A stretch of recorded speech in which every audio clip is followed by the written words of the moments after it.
May mga magulang na nagdala ng kanilang mga anak kay Jesus at nais nilang ipatong niya ang kanyang mga kamay sa mga ito.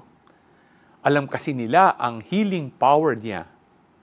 Sinaway ni Jesus ang kanyang mga alagad sa paghadlang sa pagdating ng mga bata. Maaring gusto ng mga alagad na protektahan si Jesus. Pero natuwa siya sa mga bata at pinakita niya na ang pag-ibig ng Diyos ay sapat para sa lahat.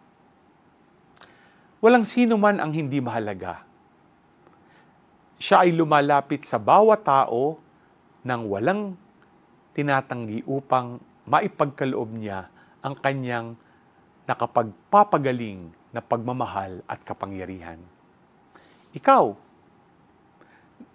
nagpapakita ka ba ng kabaitan sa mga kabataang nakatagpo mo sa iyong komunidad, tahanan at sa simbahan? At pinagdarasal mo ba sila upang sila ay lumago sa kaalaman at karunungan ni Jesus? G ka ba?